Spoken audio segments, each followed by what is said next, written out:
Hello everybody and welcome to it's been a while, but welcome to Tom's chat room. The internet has finally allowed us to do this one, and my guest at this time, in the words of all WWE announcers ever, is Sam Duckman Clarke. Hello everyone. Hello Tom. How's it going, buddy? I wasn't sure whether to call you Duckman, MFX Duckman. I wasn't sure where to go with that. I just went for whatever goes. Yeah, that's my official title. But yeah, Duckman, Sam, whatever, man. I'm easy. No problems at all. But obviously, the internet has finally allowed us to have this conversation. What a bitch, man. Honestly, what a bitch the last 2 weeks have been, because I was, we're trying to get this organised last week, and then I was away, I had family down visiting, and then I was away in Edinburgh for a conference for work for a couple of days, which I managed to kind of parlay into mojito cocktails and Iron Man 3 in 3D. That is always good. Always good for the night before the conference, which made the conference the next day even more boring than it would have been if I hadn't gone to see Iron Man.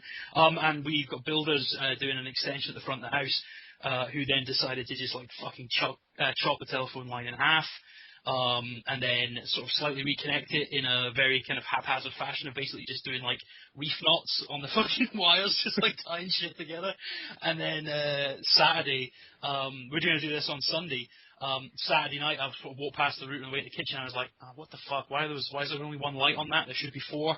The dreaded, thing with the router. Mm-hmm. Went through, had a look, and again, it was all just falling apart. I couldn't work out what fucking wires I needed to tie together to get it going again, so had to order some connectors.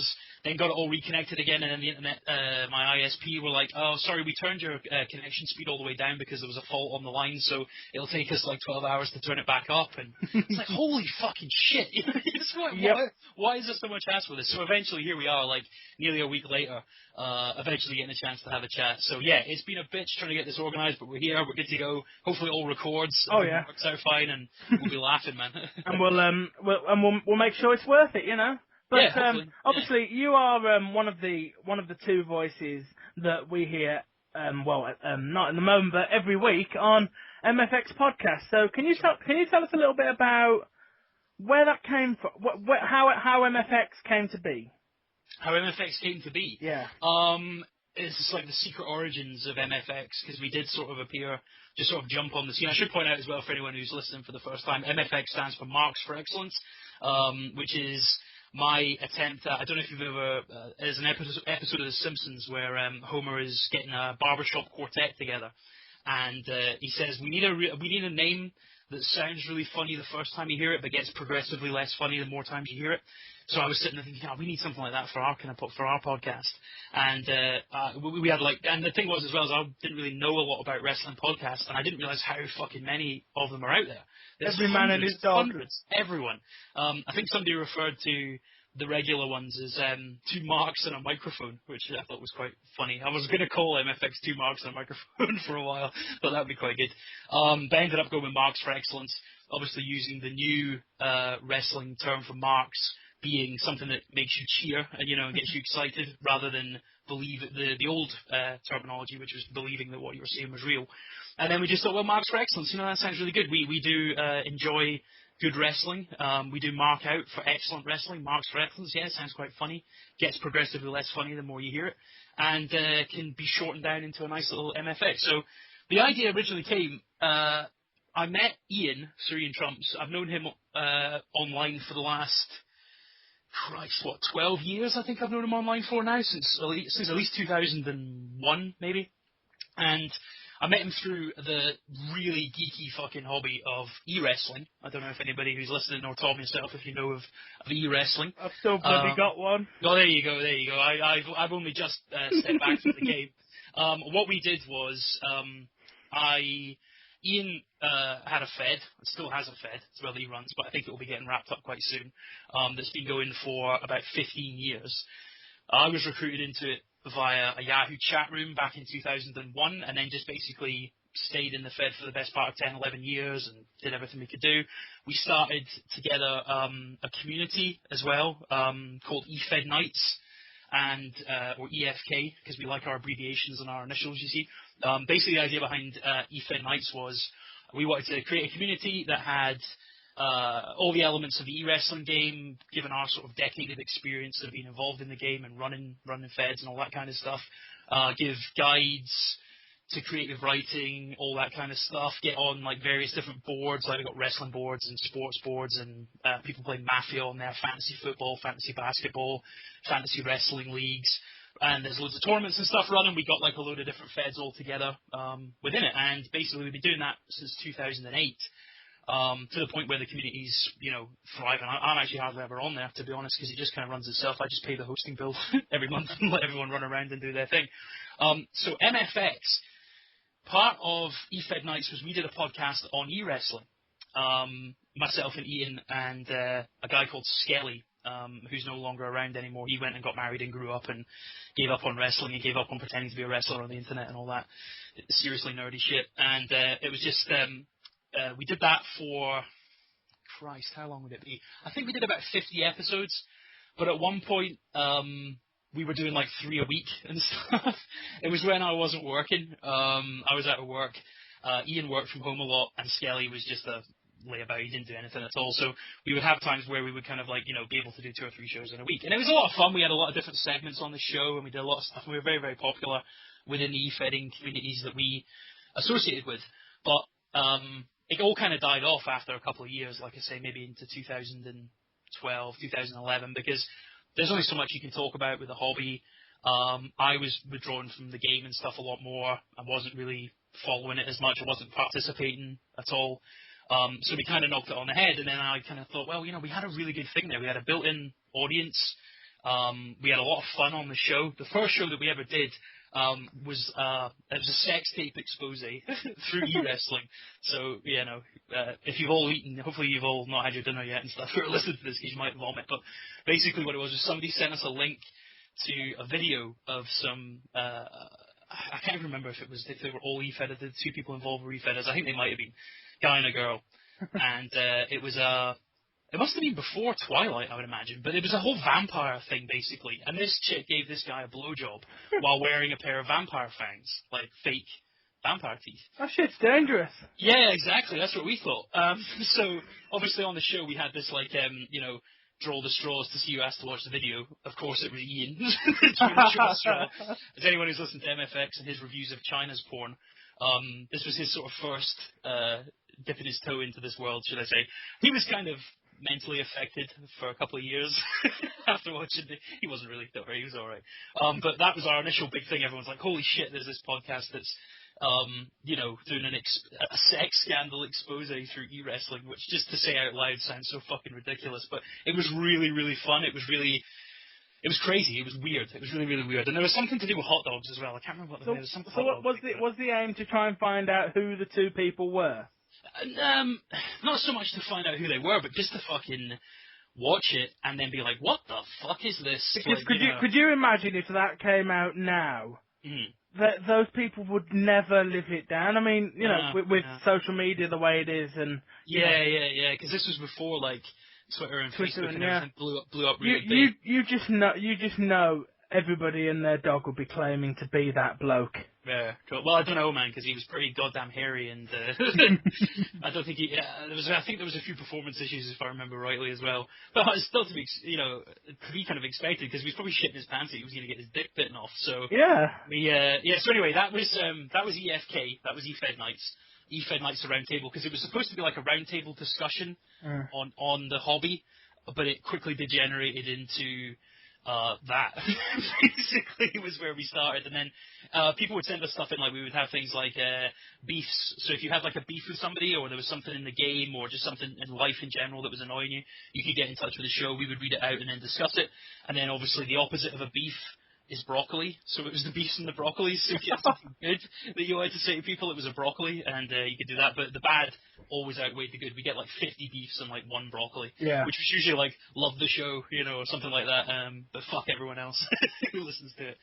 So that was where we started. As I say, we did that podcast for maybe about 18 months or so, and I really think that was where we got our cut our teeth, and we're able to kind of get practice, really, to get good for what we eventually did with MFX. So we stopped the e-wrestling podcast for quite a while, And then one day I just sort of said to Ian, because this was one of the things we kind of thought of at the time, I said, why don't we just do a podcast on actual wrestling, because we've got built-in listenership there. We've got a community at EFK there's people there they're always asking when you're going to come back to the podcast. It was very similar in style to what MFX is. There's a lot of humour, a lot of swearing, really taking a lot of stuff seriously, but also trying to put in little nuggets of insight here and there as we went along.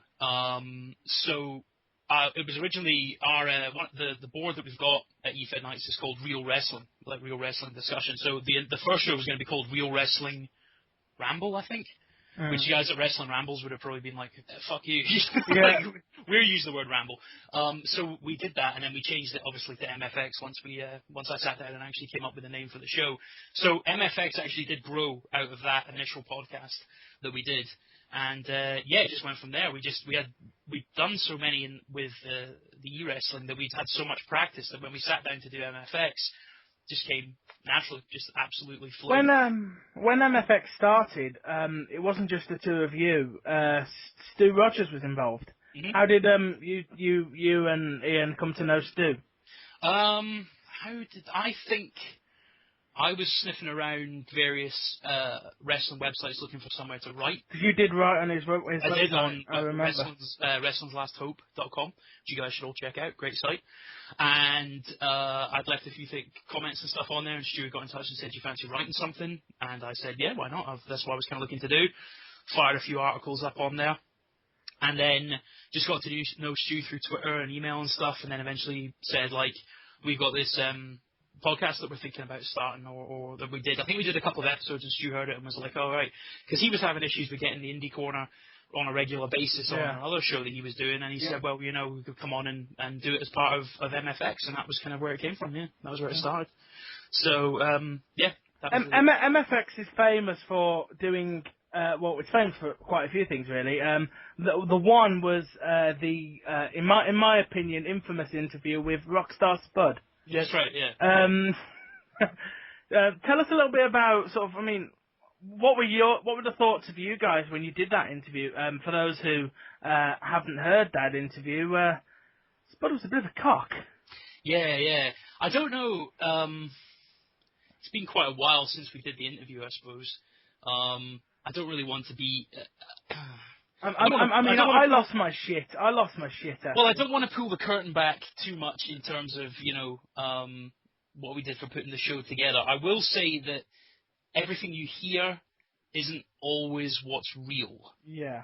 So when Stu got in contact with Spud, and this was obviously before he did British Boot Camp and all that sort of stuff, we kind of had a bit of a chat before the show, where we said, how do we want to do this? What do you think we should do? And Spud was like, well, I've got this thing going on with Marty Scurll at the moment, and it's like the kind of feud that they've got going with each other, to add to the drama of that.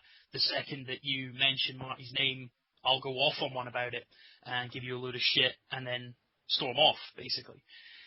So this is this is us working, which sounds really ridiculous, but that was planned. It was planned. That was all planned beforehand. We knew what was going to happen. We discussed it with Spud. We got it all kind of set up with him, and it just we made sure that the Marty Scurll questions came right at the end, if you'll notice, rather than at the beginning, because we wouldn't have had the chance to have the chat with him. And Spud's a fucking cool guy. He's really, really cool. Yeah, because he was. I thought that was really odd, because he went off at you guys. Every other interview he ever does, he's absolutely brilliant. I was sort of like, fuck, I've been worked. For the first time, I finally know that you guys fucking worked me. We did a little bit, I have to say. Sorry, Tom. Sorry, we did. Whatever, we worked a lot of people, but the idea was you'll get more of a reaction for people getting to know our show. People will go, holy shit, that's the thing that Spud went off of. Yeah. It'll give us a lot of a lot of hits, a lot of publicity, and then hopefully off the back of that, if people do like what they hear on the show, they'll come back and listen again and again and become fans of MFX. Because you did that thing where you were like, we're not sure we're going to put this up. We don't think this interview is going to go up because of what happened. That's right. Yeah. Here's a clip of it for you to see. And when you look back at it, that was pretty fucking good. Yeah, that was. I can't take a lot of credit because everybody believed that. Mm-hmm. Everybody believed that because well, even I did, and I'm usually pretty fucking cynical. Yeah, well, that was the thing, is that, Spud had said that. He's like, if you guys just do a clip of it with me going nuts and put that out ahead of time, people will be like, oh, holy shit, I wonder what happened there. And then I was like, well, maybe we could say that we're not even going to put the show up. And Stu was like, yeah, that's a great idea, do it like that. And that was basically where that kind of came from. So it was a kind of, it was working people. It was kind of doing a setup for it. But I think the fact that it just came off very, very natural. It sounded very natural. It did. It sounded very real. Because then when because then he went off, and I think Stu's immortal line was, is he gone? Like, that was his line at the end. And, the phone's like, he's gone. And I said, yeah, man, he's gone and all that. And they're like, all right, well, we'll take a break or whatever. And then obviously we phoned him back, and we're all laughing, and he's like, how was that? Do you think that worked all right? And I was like, that was fucking brilliant. That was tremendous. So, as I say, we've kept that quiet for the best part of 18 months or whatever. I can't remember how long ago it was we did that interview. It's quite a way back. It was quite a way back, but you can find it on mfxpodcast.com. If you go into the interview archive on there, you can find it. I think it was something like MFX 7 or 8, wasn't it? Yeah, it was something like that. It was ages, because we're up on like 44 now, so it was a long time back. But if you guys who are listening to this haven't heard that, you can go back to mfxpodcast.com and find it. It's in the interview archive on there, and you can listen for yourself and see how, now that you've got the kind of, what was going on behind the scenes, you can listen to it and see if it's still as effective. I still think it sounds really, I mean, I for one am going to listen to it back. And sort of, I'm going to listen to it back and sort of see whether it still works with me. Yes. Every time I've listened to it prior to having this conversation, it's sort of like, I was a bit, well, Why is he such an asshole? Yeah. Why is he being such a dick? All these guys are trying to do is promote him. Yeah, they've asked him the question that he must be getting tweeted 3 or 4 times a day. Yeah. That was the whole thing, was that if you listen back, you'll hear at the beginning of the interview, there's a very planted line where Spud says, I want this to be all about me. I don't want any questions about you-know-who or whatever. I think he uses a phrase like that. And let's just make this all about me. I don't want to talk about anyone else. And we were like, yeah, no problem. So that's the initial setup. So that then at the end of the interview, when I say, so right, let's talk about Marty Scurll, I fucking told you not to talk about it. And off he goes. So it shows how, obviously, because we had such a small part, because we just had to sit there in kind of stunned silence and kind of go, oh, shit, how good a worker Spud is. And how well he inhabits that character he plays. Because, as I say, when we called him back, he's like, all right, boys, how was that? Was that fun? And he was totally fucking cool. I remember thinking, oh, God, I hate that guy now. I hate that guy now. I hate that guy now. And then sort of like, later I watched him on British Boot Camp, and I was completely in Camp Spud all the way through. Oh, yeah, absolutely. Which is kind of weird, because we obviously were like that as well. But we had to have this thing of people saying, like, I can't believe you guys are supporting him after the way he was on your show. And you have to sit there and go, like, oh, God. Eventually I'll do my shoot interview with Tom, and I'll be able to say, this is what happened. Here's the secret origins of MFX, and here's what really happened in the Rockstar Spud interview. But, that was a highlight, man. I really enjoyed that. Another thing that MFX is sort of famous for is you did 10 episodes, and then you bucketed off. That's right, yeah. What happened? It was just a case of the thing is with recording a show like MFX, and then obviously having the indie corner on top of that as well, is that I was kind of doing 7 hours a week maybe of recording, because MFX would cover WWE and TNA, and we fucking rabbit on. I mean, you'll probably find this when you come to edit this, you have to cut out 10 tons of shit that I ramble on about. I've got no limits. I can put it as long as I want. Excellent. This is going up pretty much raw. Right, cool. So, I was getting to the point where, because obviously I've got a full-time job working as well, and trying to have a life as well on top of that, and then having this basically second job of doing the podcast, planning everything out that me and Ian are going to do, getting the show plan together, working out what the main kind of themes and jokes and all that kind of stuff are going to be, actually sitting down and watching the shows as well. And doing all that, because that's like, sometimes you would, before TNA changed their pay-per-view schedule, is that sometimes you would get a week where you'd have 2 hours of Raw, 2 hours of Impact, 3 hours of a TNA pay-per-view, and sometimes 3 hours of a WWE pay-per-view on top of that as well. So that's like 3 days of just fucking, Yep. by the time you get home from work, have your dinner, fart about, do your stuff, have a little bit of a life, whatever, speak to people, then you've got to go and sit down and watch like wrestling and take notes on it all as well. Then you've got on top of that doing the indie corner as well, which I was having to plan, watch stuff that we needed to watch, discuss things with Stu, get everything organised, make sure I was up to speed with all the latest news, work out exactly what we're going to talk about. And then the other thing as well is, before you record a podcast, you probably know this yourself when you're doing stuff, is that you want to have a bit of a chat with each other before you start recording. So me and Stu sit down and start talking about indie wrestling. A fucking hour later, we're like, shit, we need to start recording this. It's fucking 11 o'clock at night and we want to put the show up tomorrow. And I've already just done 5 hours with Trumps. So it just got to the point where it was too much. I kind of got that tent show going, and then I was just like, I just can't keep doing this anymore, and it wasn't fun. I wasn't enjoying it as much.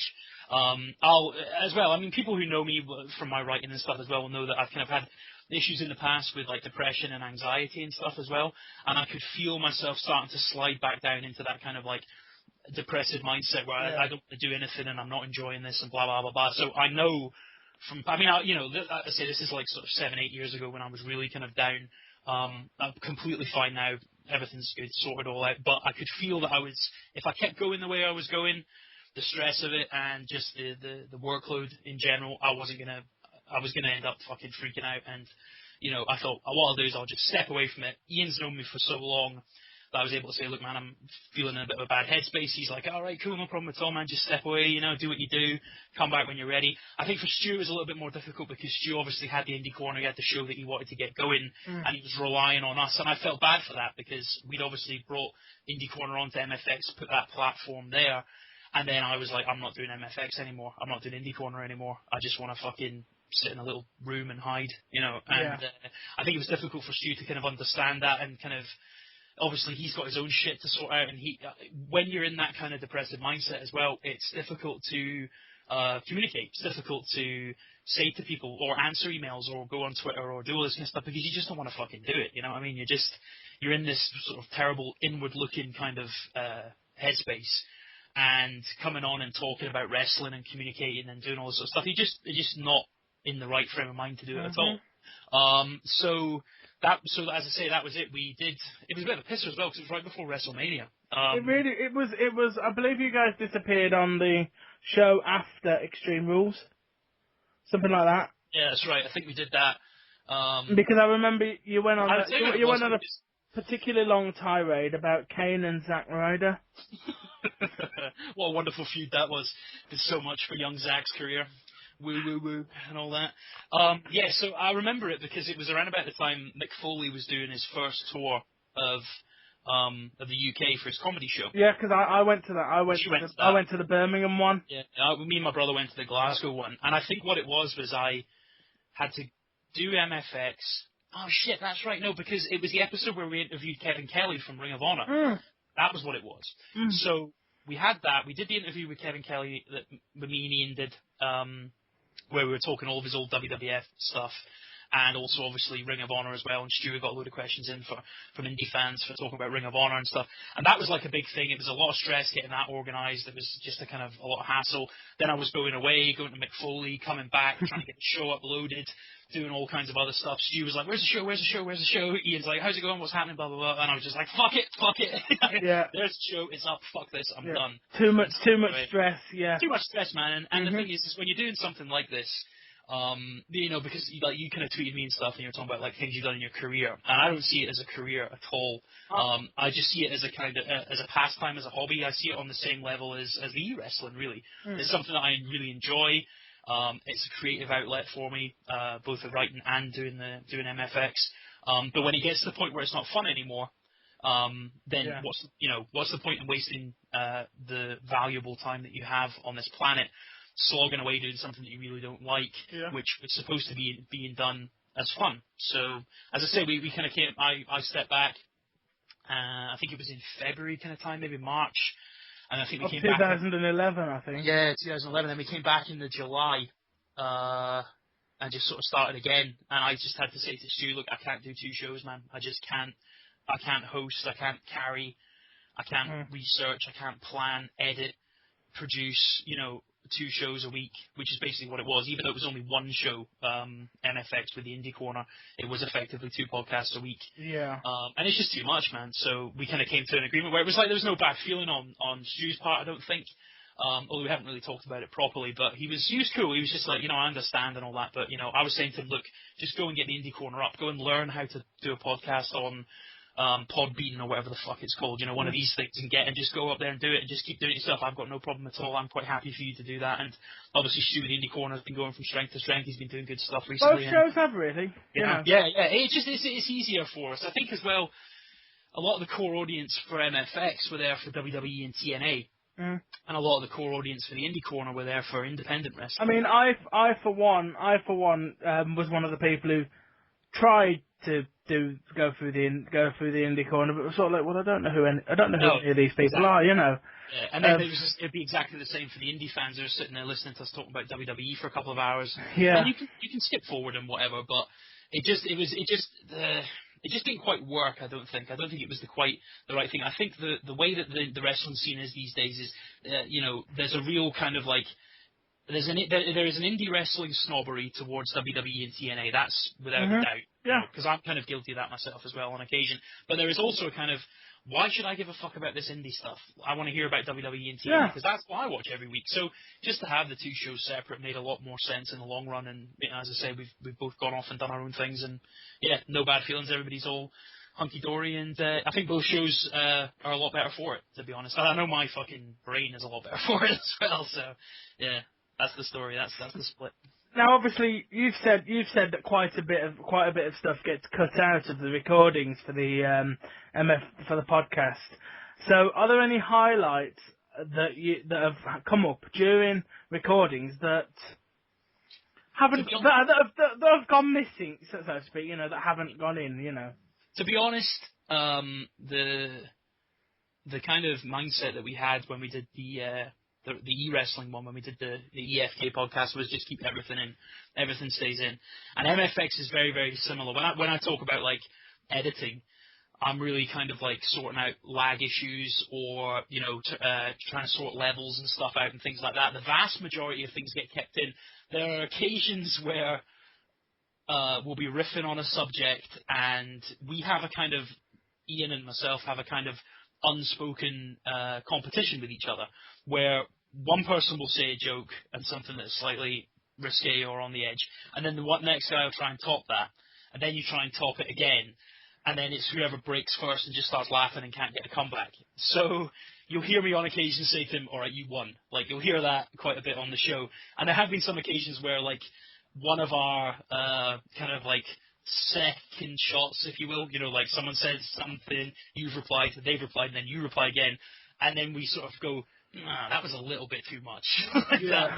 that might offend a little bit too many people, so let's take that out. So to be honest, in the 44 shows that we've done, and each show is like fucking anywhere between 3.5 and like 10 hours long, I would say we're talking minutes of things that have been edited out. All right. Normally just something that even we go, man, we're going to struggle to get away with that. That's a bit fucking offensive, even for us. So yeah, so not too much has been taken out, but there is a, when I do listen back to stuff, and I kind of cringe, and I go, oh god, I wonder how that's going to go down. And I think, fuck it, it's our opinion. The thing you've got with your the audience that you've got for MFX is, I mean, not to insult anyone, but we are some of the most depraved people known to man. Oh yeah. People tune in with an expectation that you will get your weekly review of what's going on in WWE and TNA, but you will get it in a style that you wouldn't want your you don't get anything like MFX anywhere else. No, you don't. And that's one of the things that we kind of that's one of the things that we really kind of strive to do, is that we didn't want to be the kind of show that has the kind of, and then, John Cena then did a suplex, and then this guy dropped an elbow, and then they did a pin, and the match was great. And then in the next segment, Booker T forgot all his lines, and Teddy Long booked a tag team match. And then in the next segment, because, it's just, it's monotonous. There's so many shows out there that do that already. Our kind of thing was, let's just take a fucking really anarchic, off the wall look. Let's give these guys over the top characters. like the Hogans and Brick, Yeah. and Doc in TNA, and James Storm always being duped by everybody, and all this sort of stuff, and then in WWE the same kind of thing. And then just make it like they're like caricatures, and we review the show in that kind of fashion. So you do get a lot of jokes, a lot of piss taken, a lot of sarcasm, and there are a lot of wrestling fans around who are jaded, sarcastic piss takers. So it's kind of a match made in heaven, I like to think that we're kind of a niche show within a niche market. Mm-hmm. Like wrestling is quite a small market, in terms of people who are like, oh, John Cena's number one, yada yada yada, like guys that are like in that kind of level, and then the rest who are kind of, I think you call them like smarks. That's what I usually refer to myself as. Yeah. So we're kind of appealing to that audience, but then it's an even smaller part of the audience because it's like the hardcore smarks. It's like the smarks who didn't enjoy Fandango's music getting over really big. Those guys, like the ones that are just like not. I'm one of those guys who bought into Fandango. But that was less because I like the fact that Fandango's music got over, and more because I wanted to hear the woman on BBC Radio 1 really fucking confused when it's like, fuck is Fandango? Yeah, exactly. And that's all I wanted. No, man, they were unlucky on that as well because it came out that the big Thatcher died, and obviously Ding Dong, which is dead, was the song that got all the publicity, and the Fandango stuff kind of died off. But I was legitimately thinking she'd be like, and in at number 3, it's number 3. Like, what? Yeah. What the fuck is this? What the fuck's a Fandango? Yeah. Anyway, here it is, and then it's the fucking tune from I Dream of Jeannie or whatever it is that they ripped off, which somebody on Twitter, one of our listeners, pointed out on Twitter, is like, I've just realised that that's the fucking theme tune from I Dream of Jeannie, and I was like, Jesus, really? It's like the first time I heard it, I was like, I've heard that before. Oh yeah, that fucking show about that Jeannie. And he's like, yeah, well, I don't watch WWE, and I've only heard the song twice, so fuck you. All right, fair enough. So is there a particular storyline in WWE or TNA that you have sort of enjoyed more because of watching it? You're thinking, oh God, I can really go for this on MFX, Everything that's on Raw, everything that's on TNA. I kind of, when we came back after the show 10, after we had the break, kind of had a chat with Ian, and I was like, let's just do this as we would do if we were just having a discussion between ourselves. Let's not put any fucking airs and graces on this. Let's just go and just say what we want to say and do it. And our main objective is to get people to laugh, and get people to not maybe take things quite as seriously, and just and maybe be a little bit kind of like, whoa, fuck, I can't believe they said that kind of thing. So everything that is in WWE and TNA is fair game for us. And I find myself when I'm taking notes on the show, whereas I used to be like, great spot with a power bomb, or whatever, something like that, or whereas now I'm like, I'm trying to think of something like comes out, and I'm like reverse pulp, I'm just like silence, and I'm writing jokes as I'm watching the show, thinking that will go. I can't wait to see what Ian says about that, or because I'll something will happen on a show and I'll just write next to it Trumps and then circle it because I know he's gonna have a fucking opinion on it, and it's gonna be funny. So. I've certainly noticed myself thinking, oh, I wonder what Trumps and Duckman are going to say about this. I mean, I pointed out the what was it? The week Paul Bearer died, Kane was doing a promo and he was just being quiet, and one redneck, say something. That's right, yeah. That was funny, I have to say, because that's the thing as well, is that because people will be listening that haven't heard MFX, I would imagine there might be a few folk. Well, if they haven't, they should. Yeah, exactly. And it's one of these things where it's not like done because we're like, oh, we hate wrestling, or we hate wrestlers, or this or that, because, both lifelong fans, both, really passionate about it. I mean, Christ, from the e-wrestling side of things, that should at least show that it's like another level of fandom, it's like you're taking it on to the next step of how much you're into this kind of, into wrestling.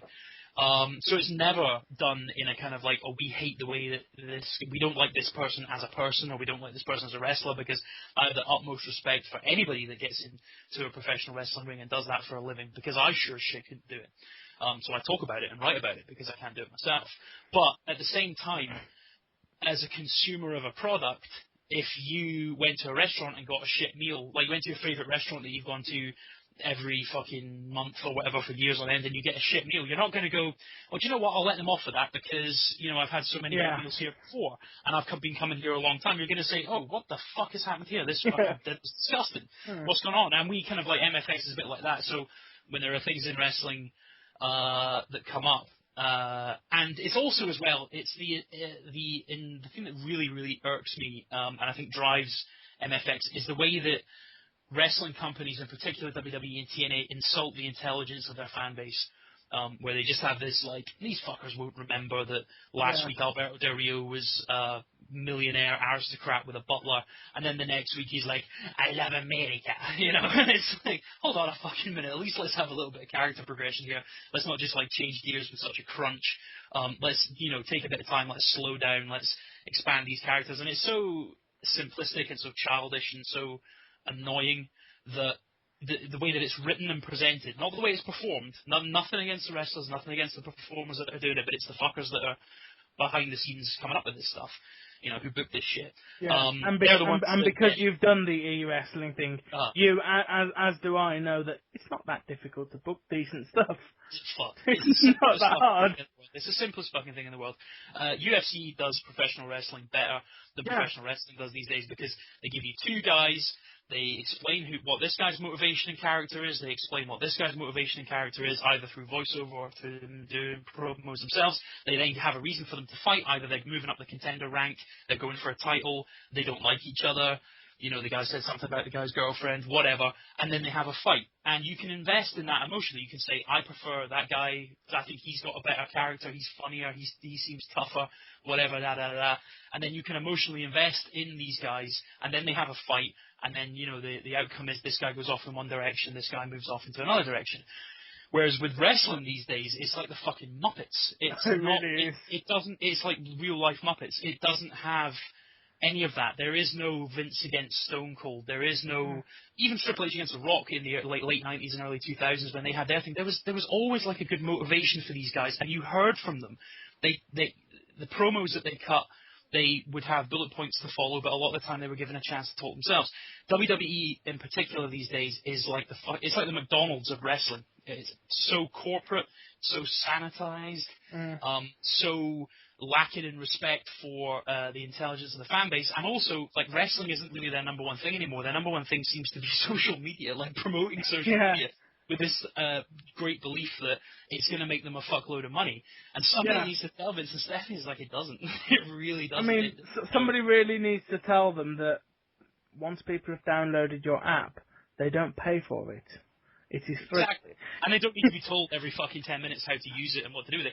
The thing that they did on Raw this week was a new way of watching television. It's like, fuck off. I know how to watch television. Watch the telly with your right eye and the app with your right. Yeah, and it's like, oh, hold on a second, I'm going to go for a shit. I better take my phone with me so I can see what's happening on Raw on the app. Oh, it's an interview with Alberto Del Rio. Well, I'm so glad I didn't miss that because I mean, something that I think could work is if sort of you could sort of watch the show on your app. So if you need to leave the room for, as you mentioned, a crap or to get another beer or whatever, if you could continue watching the show, maybe that would work. But even you know, for us in the UK, 2 o'clock in the morning, fuck that shit, I'm going to watch it in the morning. Yeah, exactly. And the thing is that wrestling's always had, like, the kooky characters and the sort of comedic stuff and the stuff that's, you know, appeals to children. But the sort of, like, all the seriousness, and it's almost as if the people that are writing it don't really like it. They don't really I don't think they do. enjoy it. Like, they don't really understand it, and they're a little bit embarrassed by it, and a little bit ashamed about it. So they're always continually trying to call it by a different name, or, you know, say that, you know, we're in the movie business, or okay, now we're doing this, and it's got very far away from what pro wrestling is, and it's got very far away. This is WWE. TNA aren't quite as bad for it because they're not quite as, you know. They at least commentate on the matches. They don't have Michael Cole just in this non-stop corporate shill verbiage. I was talking to so-and-so in the back row the other day, and they said their favourite app is the WWE app. Oh, look, here's a Domino's pizza. Oh, look, here's this, here's a I mean, they've been doing that. I've been speaking to such and such for years. Yeah. I mean, and it's like, Why do we have to hear from Michael fucking Cole what Zack Ryder thinks about Antonio Cesaro's yodeling? Give Zack Ryder a fucking mic and let Zack 30 Ryder seconds tell him. promo time and let him tell us. And then maybe we'll start to care about these people again, because then we can start to emotionally invest in what it is that they're doing and saying. But when you're sitting there and you're going, that promo's been written by 6 people, and you can tell because it's rubbish, like, because nothing good is ever made by committee. I was it's got too far away from what it used to be. It's got too far down the entertainment, real life Muppets. It's more to do with promoting various other revenue streams, and the actual content of WWE is just slipped remarkably. And the other thing about it is, as well, is that they haven't, at least as far as I can tell, after maybe even CM Punk. CM Punk is one of these guys who's become a star despite the WWE system. Yeah. Like, he's done it against all the odds. not because of it. Not because of it. And even when he's got there, they still don't quite give him the full fucking Triple H shove or the push that The Rock got, you know? And you look at things when you've been watching wrestling for as long as I have, and you're like, you know, you can remember when, you know, guys were protected. You know, wins and losses meant something. I mean, the Shield's undefeated streak ended on Raw this week by DQ, right? Yeah. And I think, you know, their whole undefeated thing was part of their mystique, and they could have played that out until They WrestleMania. should have played that out for a fucking year. It could have gone for a year easily, but the thing is they've got the WWE have this kind of mindset that, like, these fuckers won't remember that. They won't care about that. We'll just keep doing what we're doing. But there are other people who look at the product a little bit closer, probably too closely, and are just like, what the fuck, you know, come on. What is this? Yeah, anyway, I've gone off on a tangent now. Well, sort of, have you got an all-time favourite storyline in wrestling?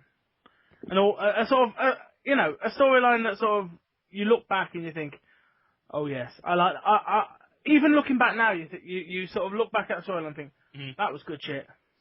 There's quite a few. I mean, I've got one to give you an idea of what I'm trying to get at. Right, okay. Between the first of 2000 up until WrestleMania, the whole stuff with Triple H, Mick Foley being retired, that is one of my favourite storylines. That's a fantastic storyline. Yeah, that was really good, really good. That was when they were building Triple H in a way that they just don't build even guys like Sheamus. Yeah. These guys that are supposed to be in that position. But anyway, personally, favourite storylines, because I used to watch a lot of Ring of Honor when Gabe Sapolsky was booking Ring of Honor. I used to watch a lot of that over and above WWE and TNA. I would have to probably say that I would go with, obviously the original Summer of Punk was one of the best things I've seen done when CM Punk initially signed his fucking developmental contract in 2005, everybody. Oh, whoa. That's how long it took him to get to the fucking top of WWE. Yeah. The storyline that went with that, where he won the Ring of Honor World title in what was supposed to be his last match, and then had been an uber heel all through his run in Ring of Honor, and then, got to win the world title, and everyone was all celebrating, and then he was like, I told you people I was a snake, and I'm taking this fucking belt with me, and I'm going to make some real money, and fuck you guys. Anybody who's never seen that before is now thinking, hang on. Yeah, I'm sure I've seen that before. Yeah, exactly, because they then obviously used it in the WWE version of the Summer of Punk, where he left for a fucking one episode of Raw, and they made they just went, here's a new WWE title, and they gave it to whoever it was, Rey Mysterio. Rey Mysterio, yeah. Yeah, and everyone was like, hold on a fucking minute, because that's the perfect example of it. It's the kind of like Emperor's New Clothes with WWE. It's like, here's what we want you to think is happening here. Here's the thing that you sort of, like say for instance John Cena's bad year, which was the whole driving force behind his match with The Rock at WrestleMania this year. He beat Brock Lesnar at Extreme Rules. He was in every pay-per-view main event for the year. He was in the main focal point of Monday Night Raw all the time. He got to get off with both Eve and AJ in that year on television as well. And then they were like, oh, he's had a terrible year, don't you remember? And everyone's like, what? No. And that's why it doesn't click. That's why it doesn't emotionally click. And they did the same thing with the Punk storyline, where they were just like, he's gone for a show, we're going to bring in a new title, and then he ended up fucking in a feud with Kevin Nash off the back of that. He did, didn't and he? everyone, and Triple H and Kevin Nash, and then it was just like, what the fuck has happened here? A sledgehammer on top of a ladder match. Oh yeah, exactly. Yeah, exactly. What the fuck? No wonder why people don't care. So Yeah, at least with going back to the storylines, with the Summer of Punk one in Ring of Honor, it then followed through that Punk obviously came back the following month, signed his developmental contract on the Ring of Honor World title belt, which is like the most fucking disrespectful thing you could do. And then there was a series of guys who came to try and take the title off Punk while he finished up his dates in Ring of Honor, and they were able to elevate different guys. I mean, I remember when Christopher Daniels came back to Ring of Honor as the big shock, and was chasing Punk out of the building, and the place was going fucking crazy. Because it was followed through, and it was planned, and they didn't just sort of like half-ass it, and they didn't, only half pull the trigger. They said, this is what we're going to do, here's the beginning, here's the middle, here's the end, and here's how we're going to get there, and they planned it, and they followed it through. And like all good storytelling, it has to be done in that way. It has to have a linear storyline to it. It can't just be like, oh look, there's Triple H, and someone's sending text messages to Kevin Nash, oh what the fuck, no they didn't, who's this, well there's Stephanie, and it just none of it fucking sense at all. And in the end, oh shit, it was Kevin Nash sending himself text messages. Yeah, and Hornswoggle was the fucking anonymous Raw general manager, shit like that. So, yeah, there's the Summer of Punk, the first one in Ring of Honor. There's a feud between, I think it was AJ Styles and Christopher Daniels against LAX in TNA when it was Homicide, Death by Hernandez, and Conan was like the mouthpiece for the group. And I just loved that feud. There was some really, really great matches in that. What other storylines have I enjoyed? The Rise of the Age of the Fall in Ring of Honor as well, Project 147, as it was unofficially kind of titled, which was the debut of the new stable in Ring of Honor, which was Jimmy Jacobs, along with Tyler Black, who's now Seth Rollins in WWE, and Necro Butcher. And Gabe Sapolsky basically put together this plan where it was like a viral marketing campaign. Like messages would be left under people's seats at Ring of Honor shows talking about this Project 147. There'd be things written on the walls in the bathrooms and stuff. Project 147 will arrive and all this. Yes, great stuff. They set up a blog where they would do cryptic messages and cryptic pictures and stuff. They took a picture of Gabe Sapolsky off of his MySpace page with him and his wife, and they defaced it and stuff, and he shut down the Ring of Honor message board because of it, and it was all worked. It was all a work, but it all felt very, very real. And then obviously they debuted on one of Ring of Honor's early pay-per-views after the Briscoes against Kevin Steen and El Generico for the tag titles in a ladder war, and it was just one of the craziest fucking matches you'll ever see. After the match, the Age of the Fall debuted, which was obviously, as I say, Jimmy Jacobs, Necro Butcher, and Tyler Black, and they attacked everyone, and they tied Jay Briscoe's feet with the rope that the belts were hanging from, and then they hoisted him upside down, so he was hanging from his feet from the ceiling, and he was bleeding all over the place, and Jimmy Jacobs then stood under him in this white coat and had white shirt on and white trousers, and just cut this really vicious promo about what the Age of the Fall was all about, what they were coming to do, while Jay Briscoe's blood rained down on him, and it was just the most stunning fucking... It was really intense. It was like nothing you would see. It probably went too far. A lot of people were like, oh, it's bad taste and all this kind of stuff. But for the build up to it, and then for the execution, and then obviously the Age of the Fall angle with them coming into to Ring of Honor of recent times, that was a real pinnacle. That was some fantastic stuff. That was where my level of respect for Gabe Sapolsky, not just as a wrestling booker, but as a writer, just went through the roof, and it was that's you mentioned Jay Briscoe during that last little section. Kind of a good time to segue onto it a bit. I mean, he's been in the news quite a bit lately. Yeah, wrestler says something dumb on Twitter. Shock. I'm not sure what opinion you come from in terms of this, but I sort of looked at it. Everyone was like, "Oh my God, he said something anti about gays," and I was more thinking, you guys do know what his character is, right? Yeah. He's a Southern hick. Mm-hmm. Yeah. Does this not work with you guys? If you've ever watched the Briscoe's brother promo, sure, there was one I watched where fucking Mark nearly shot himself in the promo when he was loading a gun, and they have a Southern mentality. They're all about firearms, all this kind of stuff, and on that one it's a little bit kind of blurred lines because he said, if you're gay and you want to get married, that's great, but don't be teaching my children about that kind of thing, which can be looked at in two ways, where it can maybe be, I want to be the one that teaches them that, But of course, I want to be the one that explains this to them. I don't want, the media or schools to be explaining it to them. I want to be able to explain to my son or daughter, what being gay is, or if they're gay, explain it to them and all this kind of stuff. But he put it in a Briscoe's Brothers way, which was, if you didn't teach my kids that, I'll fucking shoot you. Which wasn't the best choice of work. I wasn't sure. I mean, everyone was sort of going like, oh, this is disgusting. He shouldn't have done that. So like, I'm completely with if wrestlers are going to tweet in character. Mm-hmm. I am completely with that. And even then, though, I mean, even if he's not in character, even if that's something that he's saying from his own personal point of view, he wasn't saying, I hate gay people. If you are gay, I will shoot you, which is what people seem to kind of be getting at. What he was saying was, if you teach my kids this, I'll fucking shoot you. And I really do think that what he was trying to say was, I don't want my kids exposed to this. My belief, and the belief that I will raise my children in, is that marriage is between a man and a woman.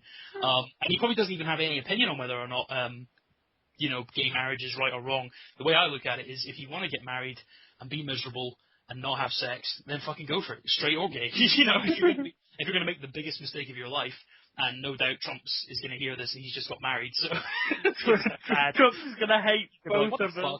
Yeah, it's like, well, if you're going to make the biggest mistake of your life, you're going to do that, then, that's fair enough. You can do that gay, straight, or whatever. But I think the other thing as well these days is that with the advent of social media, especially Twitter, we're in a society where everybody is monitoring what everybody else says. Yeah.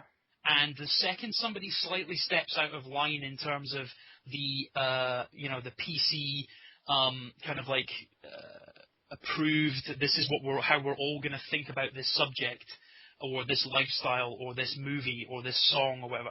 As soon as somebody moves slightly off that, there's like a hive mentality where everyone just fucking turns at the one time and they're on to these people. And they're like, And at the end of the day, everyone's got a fucking right to an opinion. Everybody's got a right to say what they want to say about any kind of subject.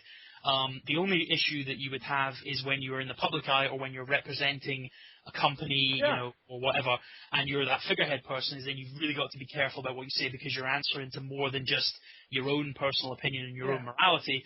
You're answering to shareholders, you're answering to investors, and you're answering to a fan base who are paying money, and if they feel offended, they might not pay money to come and see you, and then the company will suffer. So, I can understand why people sort of jumped on the back of what he said, because he didn't say it in the right way. But also, I will always think that he has the right to say that, if that's what he believes, because that's what freedom of speech is all about. As JBL always says, freedom of speech is, everyone thinks freedom of speech is fine until somebody says something you don't agree with, and then you're like, fuck you, you can't say that, that's offensive. Yeah. Like, it's offensive to you. Offense can only be taken. Offense can't be given. Yeah. You can't give offense to somebody. They take offense from what you say, and that's their own fucking issue. That's their own level of morality, their own belief system, their own views on the world, and whether or not what you say matches with what they think. If it doesn't, I don't kind of see why everyone is straight jumping on people to say you shouldn't do that.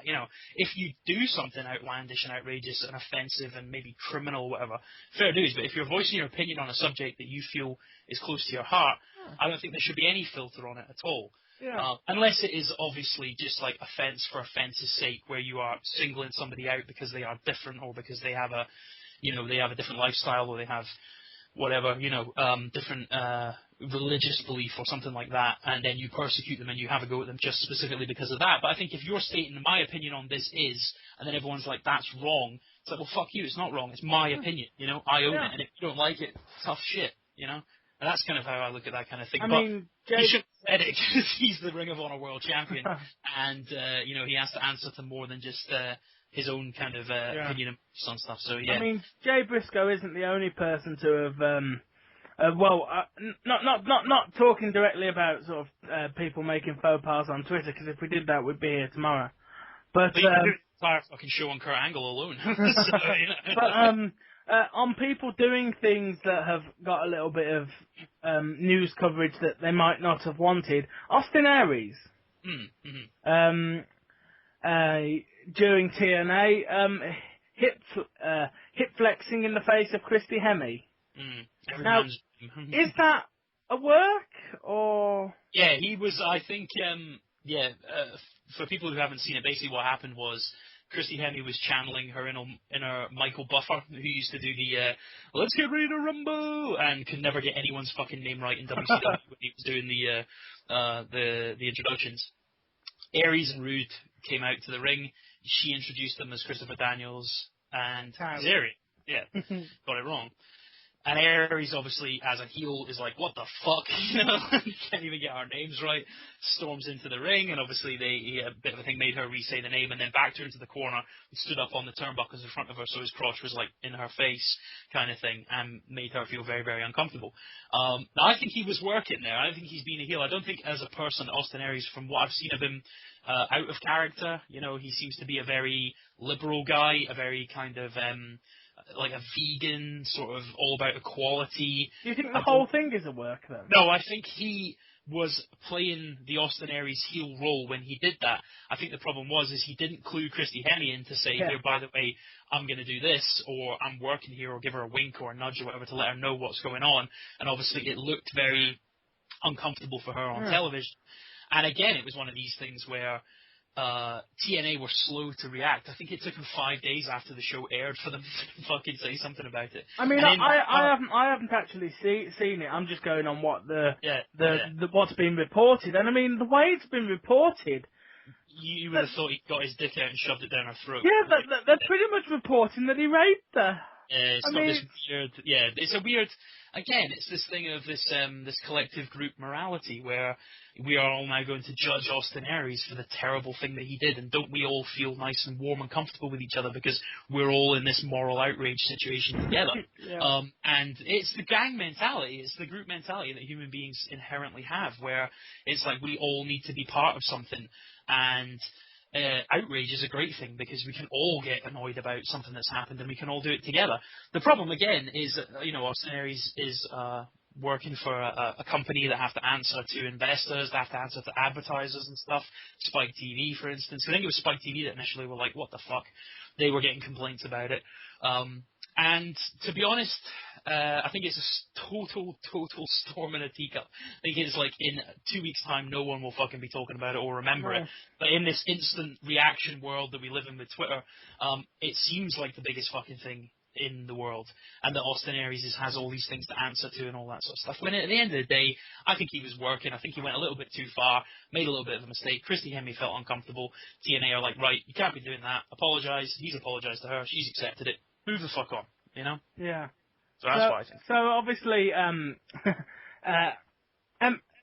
have you got a favourite of the... We talked earlier about the characters that get created during the recordings of MFX. I mean, Brick, Hulk Hogan, the parody versions. I mean, have you got a favourite of those? Whether that be Chef Ryback or...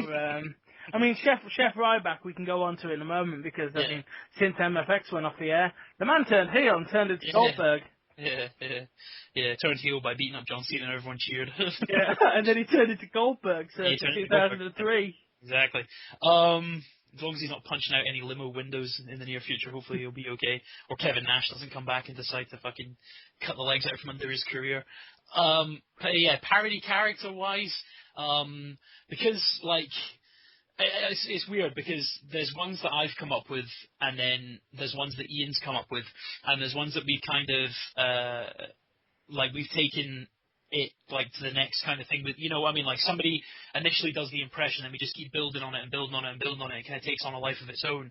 The Hogan one, the Hogan parody one, is just so great because the Hogan one's true. It's true for a start. And Ian's impression is just phenomenal. It cracks me up all the time. I was speaking to my brother when he was over visiting, and I was saying about how there was a moment in MFX where we kind of come up with this idea that Brick, or Brooke as she's known, was like a Rain Man type booker.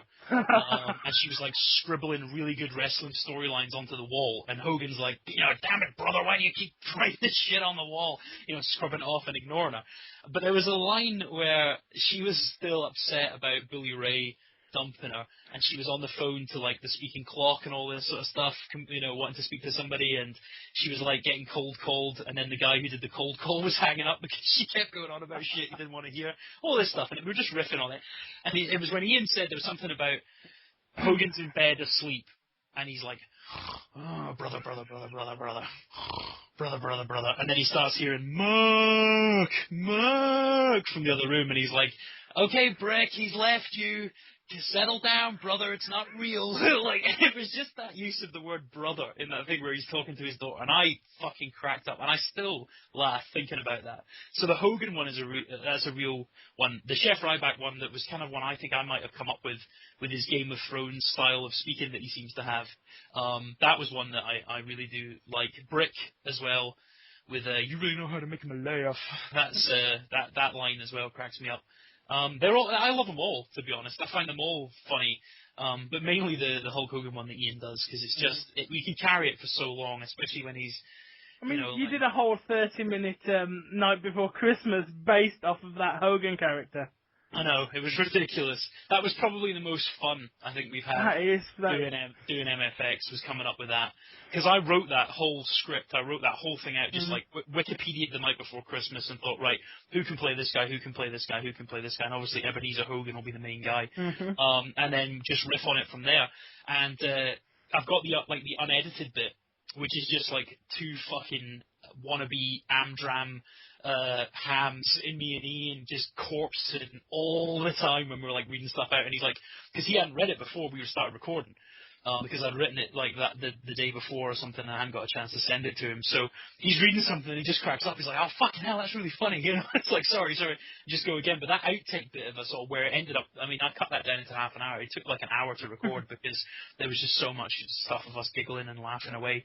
But the impressions and the parodies are a big part of what we do, because it kind of allows us to point out the really ridiculous traits without actually being total assholes about the people themselves. Yeah. You know, because I'm sure Brooke Hogan is a decent guy, you know. I'm pretty sure, you know, he has his moments where he's not just like a fucking talentless charisma vacuum who, you know, has one expression.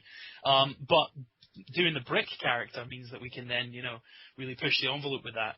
It's a bit like Doc has kind of become from Aces and Eights. Oh god, yeah, Doc is the mother of Aces and Eights. He's the mother of Aces and Eights, yeah, and he's like, you know, got Garrett and Wes in two sidecars either side of his motorbike, and he's always last to arrive at the club because he's having to like change their nappies at the side of the road and stuff, and they're fucking eating mud and, you know, not doing what they're told and all that kind of stuff, and like punch each other in the arm in the back of the car, and like, will you two settle down, you know, that kind of stuff. And also the inference that Doc is like really gay for Devon. And then when there's something on TNA, like the Aces and Eights come out and Mike Tenay says something like, and there's Doc bringing up the rear, and you just like, oh my god, this shit writes itself. It's so funny. That is childish and, you know, whatever, but people get a kick out of it.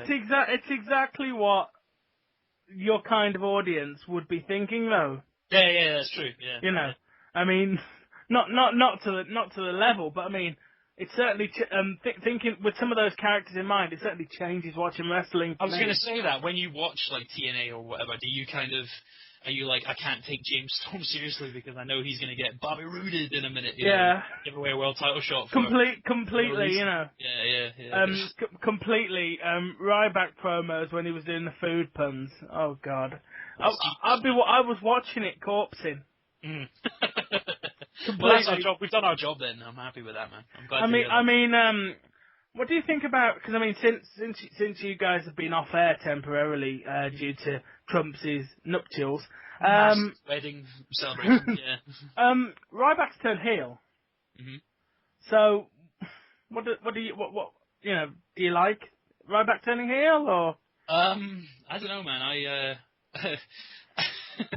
I like Ryback for the fact that he's just a fucking moron of a character. I like the fact that like, one of my favorite things with him was a couple of weeks ago. In fact, I think it was it must have been before WrestleMania, because it was involving Mark Henry, and they had that stipulation where they weren't allowed to touch each other. But they were like throwing jobbers at each other as a way to like hit each other. Like, someone was like, Mark Henry swinging Drew McIntyre around his head, and fucking Ryback's like punting Santino at him and all this kind of stuff. And he threw Santino at him and then landed on Mark Henry, and then he sort of stepped back into the middle of the ring, and the microphone on the camera picked him up, and he was like, I didn't touch you, stupid! Like that.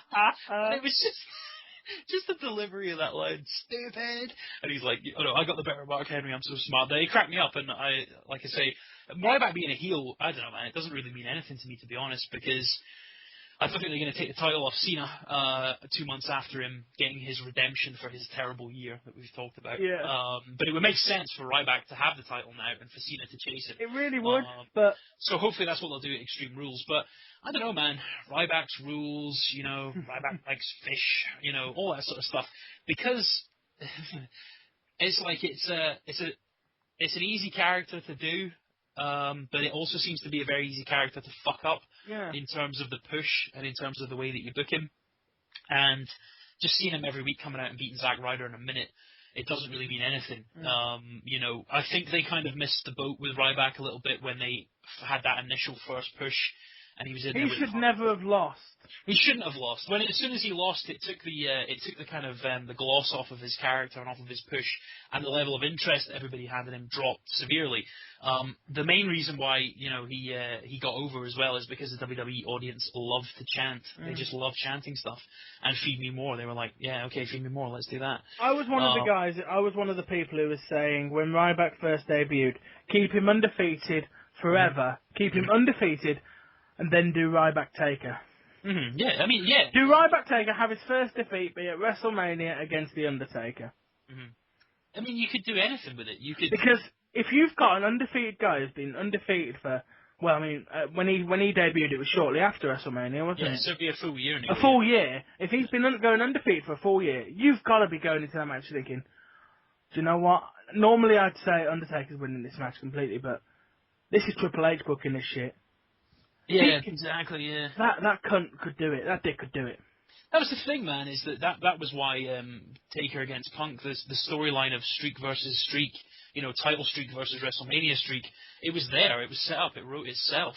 It added, because the whole thing about the streak, obviously, is that you need to convince people each year that it's going to end. Yeah. And, with Punk having the title for that amount of time, you would have really been able to say, like, are they really going to put the smart fans can say, are they really going to put the title on Taker, considering he only works one show a year? Or would they really do, if Punk wins, that's going to make him an absolute total superstar? I could see him losing all that. And then eventually, obviously, he's going to lose because they should never end the streak. Because it's more protected than the title. Has been for on every show that every conversation I've had with a wrestling fan, I've brought up the same idea of how ending the streak could make wrestling take off again. It could, if it's the right person that does it. Can I let me pitch the idea to you and see what you think? Right. Okay. I've pitched this to everyone who's been on so far. Mm-hmm. What about if at WrestleMania next year, it's Undertaker Cena, and they have a back and forth match? Because obviously every fucker in the building's booing Cena during this match, right? Yeah. What about if right towards the end of the match there's a ref bump, ref's down, right? And before they can get another referee out, Cena looks around. Taker's sort of in the corner, sort of dying because he's an old man, and old men die in the ring, And Cena just looks at the referee, looks at Taker, and then goes into his jean pocket, into the pocket of his gear, into his jorts, right, and pulls out a chain. Right. Okay. Slowly wraps that round his hand. One punch knocks Taker clean out. Stands over the Undertaker, puts his foot on his chest, and does the you can't see me pose as the referee reluctantly counts the pin. Right. Cool. Instantly, Cena is the biggest heel in wrestling since Hogan turned heel. Oh yeah, because if you have Cena turn heel by attacking Sheamus, right? Just for another babyface sake, if Cena turns heel by hitting Sheamus, you've got that thing that we all talk about when we talk about possible Cena heel turns. Mm-hmm. The dickheads like us will cheer him. Yeah. Right? Definitely. If he turns heel on The Undertaker, who we both like, and ends the streak as his heel turn, we're going to be like, oh, you fucking bastard, what the hell have you done, Yeah, and also you would then allow the... and you've still got the kids, oh my God! Yeah, because that's the problem, is that whenever you turn Cena heel, is that does he then automatically start getting cheered by the guys who've been booing him for years because he's got an edge. Yeah. But if he's ended the streak, then obviously they're going to hate him. The only... I mean, it's a good idea. It would do wonders for launching a John Cena heel run. But I think if anyone's going to end a streak, I think it has to be somebody who that will be the starting point of their career. Like that will be the moment. Like that they become a superstar with that. And I did come up with a way to do that. I did come up with a way to do that. After Cena beats Undertaker, Cena becomes the corporate champion, so to speak. And he's all I will never lose a match because I'm John Cena and John Cena doesn't lose. And he does all that, right? And then you build up for a year at the following WrestleMania, possibly having him beat Taker again, right? Until Taker comes out 2 years down the line and says, look, I can't beat you. You fucked me over 1 year, you beat me clean the following year. I can't beat you. But I'm going to put all of my eggs in one basket in a man who can. And then Ziggler comes out. I thought you were going to say Ryder.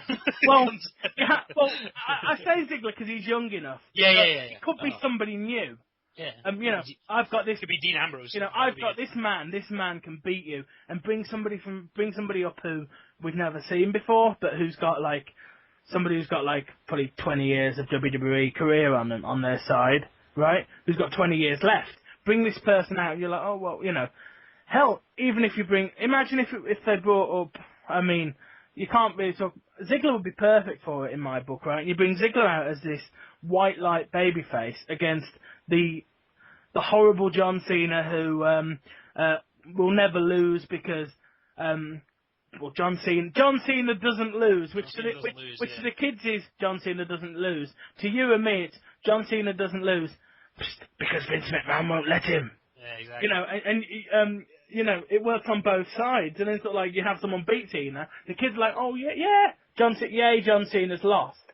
And you and I, and the guys like you and I are like, Cena lost? Shit. Finally, I think, I think if you're going to do anything, I would be an advocate of, the streak never ends. Like that's my own personal opinion on it. Is that it's too important to Undertaker's career and legacy in the WWE. It means too much to the legacy of WrestleMania, and it's the only thing they haven't fucked up. They fucked everything. The invasion, they have fucked up the last 10 years of stuff where they've just turned into this corporate weird, whatever. So I could see you're either going to end the streak to set up an uber heel who then sets up the new babyface to come through and be the star of the company, or the person who ends the streak gets that rocket on their back after doing that, and then they become the man in WWE. But then again, the whole thing of it is, and that's the thing with fantasy booking, or hope booking as we call it on MFX, is where you always have to have the thought in the back of your mind is that, this is all really good and this would be the most logical thing to do, but then you just have to look at the track. Yeah, and then you just look at the track record of it where all of a sudden they're like Hornswoggle beats The Undertaker, or whatever. And then everything that you kind of thought was logical and made sense is thrown out of the window for various reasons, usually political, usually because somebody has too much influence over something else. And I also kind of think that I don't think Vince McMahon is in a position. I think he's surrounded himself with too many corporate yes men and too many people who have no passion or knowledge about wrestling. Because to be a writer in WWE and to be a wrestling fan that's like a blot on your playbook. They don't like that. They want you to have come from an entertainment background, because we're an entertainment company, we're a live action fucking male soap opera or whatever. And so, well, no, you're not really, you're a kids show now. But the kind of the worry would be in any of that is that you've always got to have that caveat of, well, they'll fuck it up. If there's a way to fuck it up, they'll fuck it up these days. And I get the feeling that Vince McMahon is obviously in the kind of twilight of his career. I think your creative energies and your kind of and I feel myself from getting older is like just trying to think back to the kind of the ideas and the passion and the fire that I had when I was 21. or 18 compared to what now when I'm like 32, and I can feel the difference myself. So going, and if you sort of think about that, and then you think about it in terms of Vince McMahon. Yeah. Vince McMahon, former massive steroid user, former massive cocaine user, insane billionaire, guy who has like created an entire universe for himself, because he is the god of that universe. Yeah. That he's now at a point where that's a man who I can't think in any way whatsoever has his finger on the pulse of America or society to be able to then say, this is the change that we need to make to this company to get us back to 6-7 million people watching every week, or 10 million people watching every week. This will bring back these disenfranchised wrestling fans. This is the guy that's going to be the one that carries the company, and here is the 2-year plan that we're going to use to do it. All you got to do is look at this WWE Network thing, and you're just like, what the fuck? They're talking about 3 million subscribers and $150 million profit by 2015 is what they talked about at the last investor meeting. And you're like, holy fucking shit! You get 3 million people watching Raw every week, or 4 million people watching Raw every week, and only like 100,000 of them can you convince to buy a pay-per-view every month. And then the big one for WrestleMania. So, you're sure that you can convert that 3 million homes that watch Raw every week, 2 million of them are going to be willing to pay for your network at $14.99 a month, which by the time 2015 rolls around is going to make you £150 million profit. I just don't fucking see it, man. And I think it's this bubble, this weird world that they live in, this sort of slightly... Obviously, it's come from like the Carney background. There's a kind of very strange high school locker mentality about who gets what position, and so fucked this diva, so let's bury him. But so and so's fucking this diva, so let's push him. Let's push the diva because she's banging John Cena. It's quite weird how the Bellas are now back and in like the total fucking front row because one of them's banging Daniel Bryan and one of them's banging John Cena. And it's like, that's strange. You've also got to think the Bellas are possibly back because what is it? Is it MTV? This E-show that they're doing, Totally Divas, is pretty much the Bella Twins TV. Yeah, it's because there's no one else there. Like everyone else has left. We sort of reeled off on MFX. I remember sort of I was reading about it and thinking maybe I should probably watch this. I was thinking I'm gonna read about it first. I thought, right, the Bella Twins, Caitlyn, Natalia, and the Funkadactyls, I think, are the only ones on it. Yeah. Okay, I'm with that. Yep, you got your Divas champion on there. Yep, you got Natalia on there.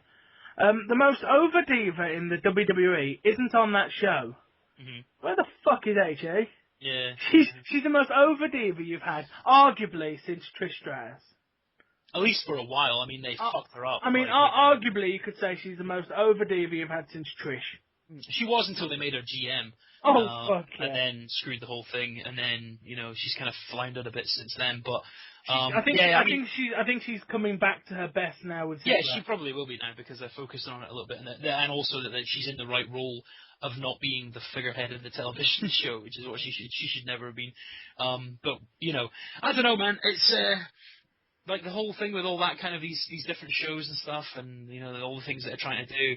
It's like Vince McMahon over the years has like failed time and time again doing anything outside of the sphere of wrestling, or his version of wrestling, like the WWE. Like, as you look at the bodybuilding thing, you look at the XFL, you look at Linda McMahon's Senate. Oh God, the World Bodybuilding Federation. Yeah, exactly. And I mean, you're talking like XFL. I was looking back at some of the old financial things, and they were, bombed. It was like a fucking $400 million loss in 1 year or something to write that off. Yeah. And then there's the $100-odd million that they spent on Linda's Senate campaigns and all this sort of shit. I remember thinking during Linda's Senate campaign,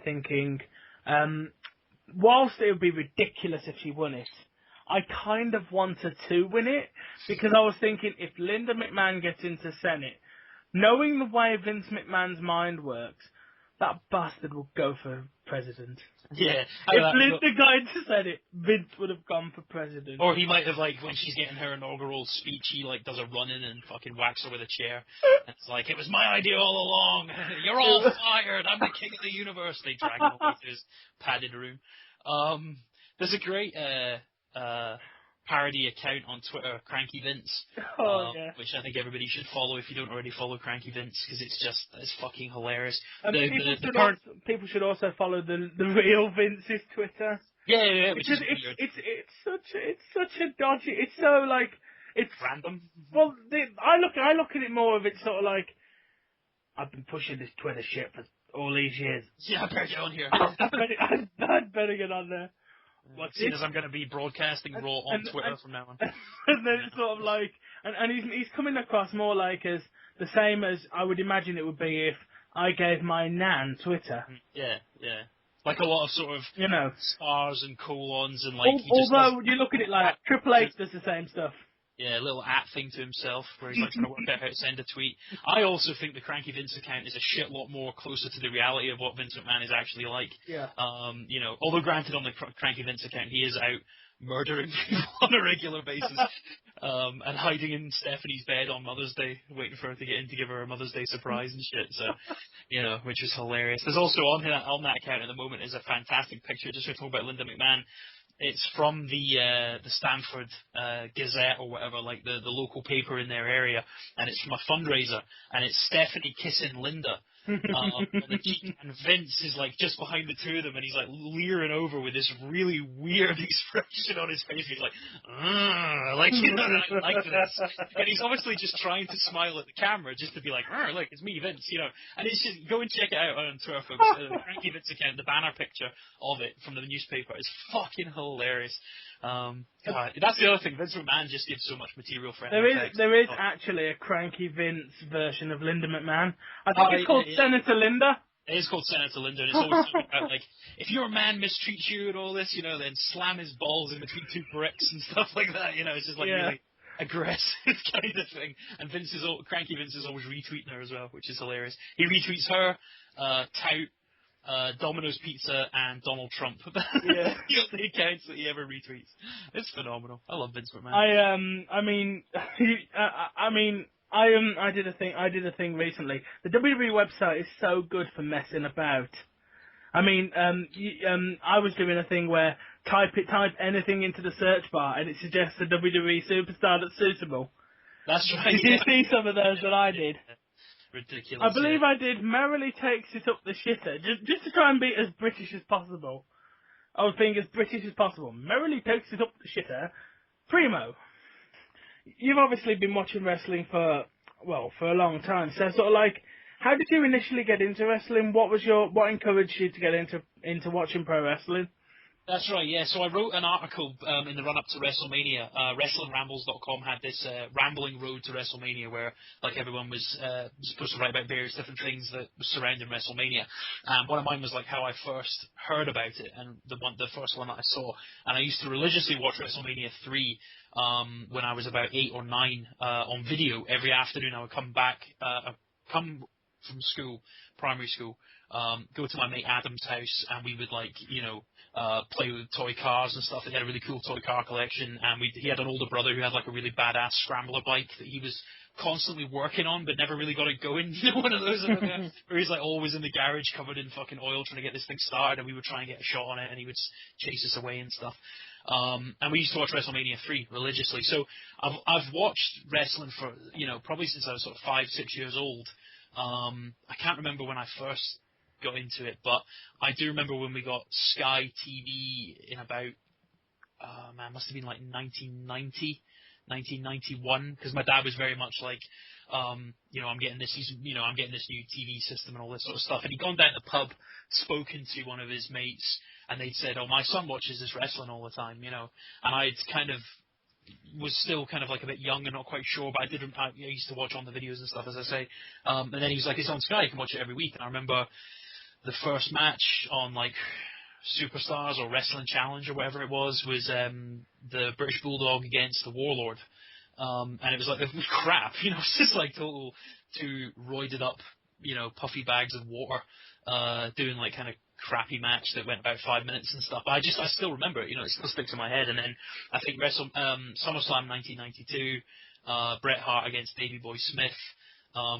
We spoke about it on one of the MFX shows where people were asking us to name our top 3 matches, and that will always be number 1 to me, because that was the match that that was where my love for wrestling really kicked in. And I think I said on MFX it was like where the plug, like the Matrix plug, went in the back of my brain, and I was like, that's it. I'm now hardwired to the wrestling, world, and that was it. So that was how I really got into it first. But as I say, I mean, I've probably been watching since I was sort of 6 or 7 years old. But when I was about 10 or 11, that was when it really hit. Was when, like I say, SummerSlam '92, definitely. Well, there's two more real major questions that I've got for you. The first one is obviously, why are you called Duckman? Why am I called Duckman? Yeah. Basically, it's a really, really boring story. On MSN Messenger, you used to have a rubber duck as one of the pictures. Like, I think that's the default picture on MSN Messenger. And I didn't know how to change the picture on MSN. For years and years and years, whenever I was on MSN, it would always just be this rubber duck. And eventually somebody was just like, we should start calling you Duckman. Because, like, that's it's just the duck has been there forever. Every time I talk to you, I see a duck, and it just stuck from there. It was like, it helped in the fact of doing the podcasts where you can kind of do a bit of a persona. Yeah. Like, well, that's not really Sam saying that, it's Duckman, but, it's not. It's fucking me, It's the same thing, because Trump tries that, where he's like, I play a character, it's not really me, it's not really Ian, and I'm like, dude, I fucking know you, that's totally you, It's like, there's a certain character thing, there's a certain kind of thing where we can kind of push the limits a little bit more. It's the old wrestling adage, isn't it? Yourself turned up to 11. Yeah, exactly, and the Duckman thing, as I say, is just because of that picture on the on MSN Messenger that I had for literally about 10 years. I mean, somebody did say, you can change that, and I was like, what? Really?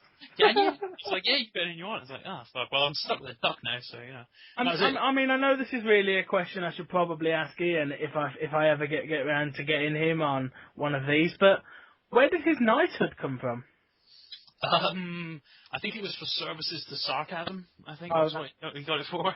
I've no idea where Serene Trumps came from. I think the idea was initially because he's quite well-to-do in terms of the fact that he's got quite a high-paying job and likes to talk about it a lot and likes to sort of be... That's the character side.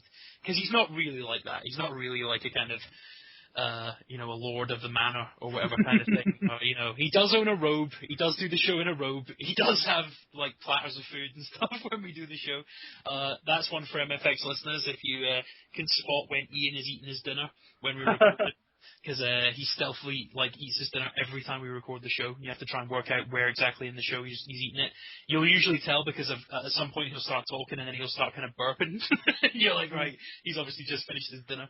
But yeah, the Serene Trumps thing, it was just a kind of a play on the fact that he was like this sort of rich guy who didn't really like anybody, and we kind of rub it in their faces, and that just kind of ran with it from there. That's I mean, the character side of that started to sort of fade a little bit, but I mean, that's as with normal wrestling, how kayfabe has started to fade away. Mm-hmm. And it's sort of like I'm not sure where I was going to go next. Oh yeah, you're writing. You write for various different websites about wrestling and all sorts of stuff. When did you sort of start writing, and sort of why did you start writing? I mean, I've been writing pretty much all my life, I would say. I remember when I was in primary school, we did there was like a writing competition for the local paper where you had to write like some sort of story or something that would go in the paper. And I wrote I must have been like maybe about 7 or 8.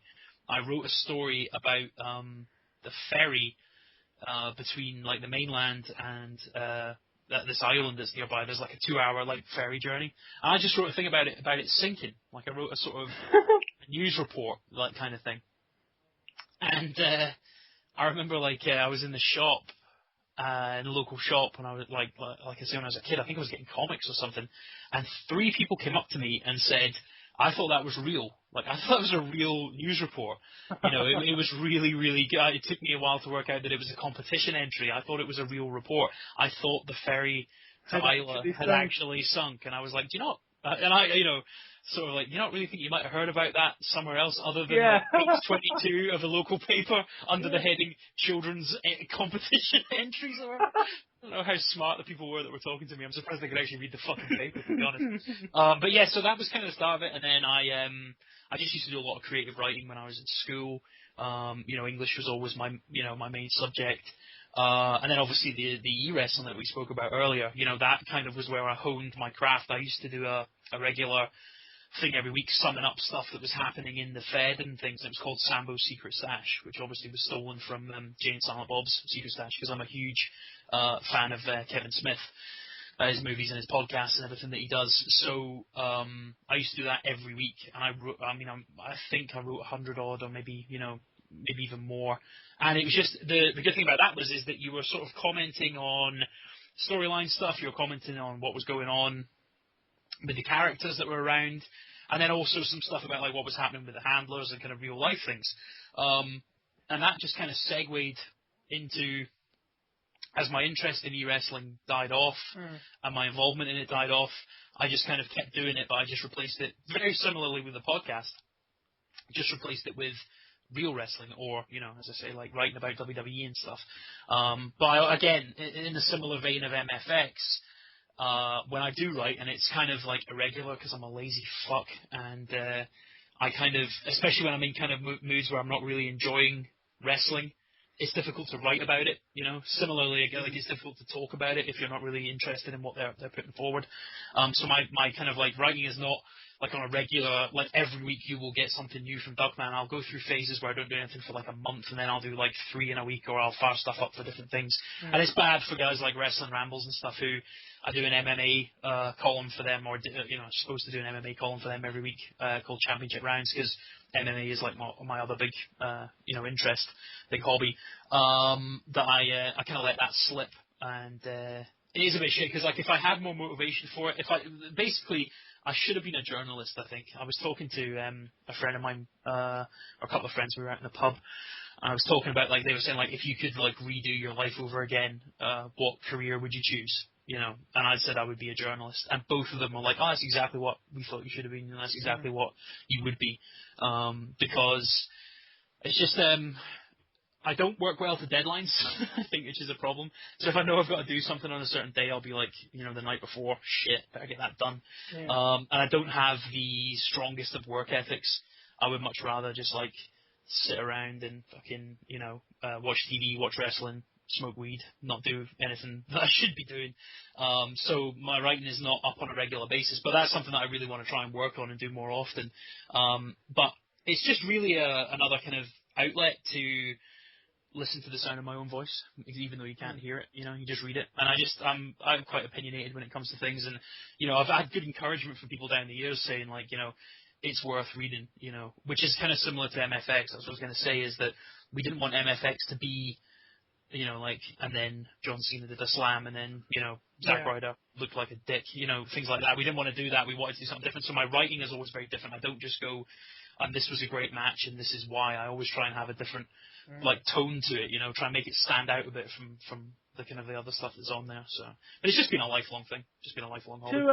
To start to close up to start to wrap and close up a little. Let's sort of do one word answers almost. Favorite male wrestler of all time. Well, I say one word answer. It can be a name. Jesus, that's a tough one. My brother asked me that the other week. I can't even remember. I don't even think I gave him an answer. I think I weaseled my way out of having to commit to one. Favorite wrestler? That's such a difficult question, man, because, there's... Well, just to sort of free it up a bit, I'm also going to do current in a moment. All right, okay. So sort of like, is there like an all-time? For me, all-time would be Mick Foley, and then something else for current, Yeah, I mean, I think Foley would be pretty close to the top of the list for me. I mean,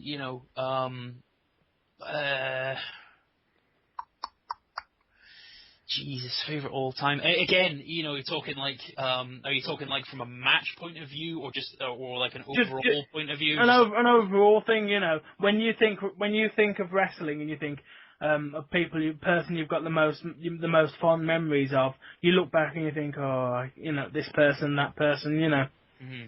Yeah, I would say it's probably a toss-up between Yeah, it's probably a toss-up between Shawn Michaels and Mick Foley. And I'm probably going to go, just to be different from you, I'll say Shawn Michaels. Yeah. But that can change on a daily basis, depending on what mood I'm in, you know. Best diva, knockout, female wrestler, whatever you call them, of all time. I would say probably won't be anyone from the US. I would probably say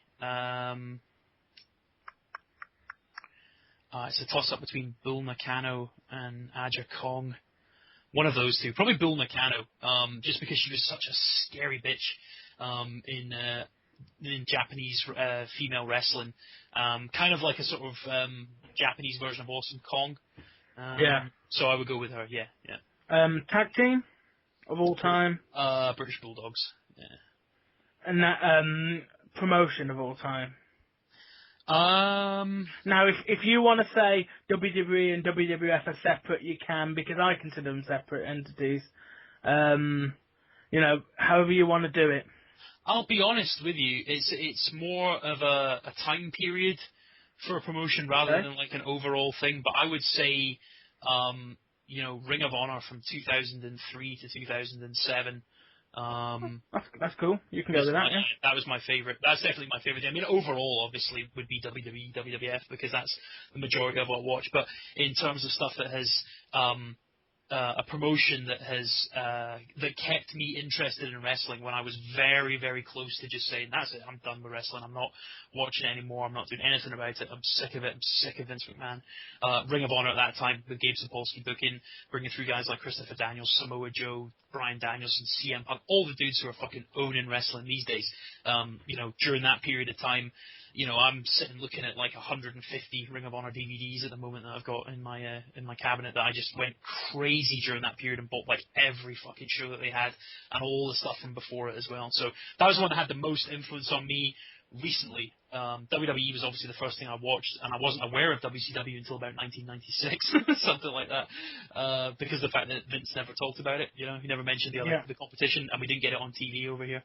But yeah, Ring of Honor from that period, probably around about 2002, 2003, through to when Gabe left. Yep, definitely. Okay, so let's do currents then. All right, okay. Current favourite male wrestler? At the moment, it would probably be it's a dead heat between CM Punk and probably Tanahashi in New Japan. I've just been blown away by his in-ring performances over the last couple of years, carrying New Japan as their main star. Haven't seen the guy have a bad match.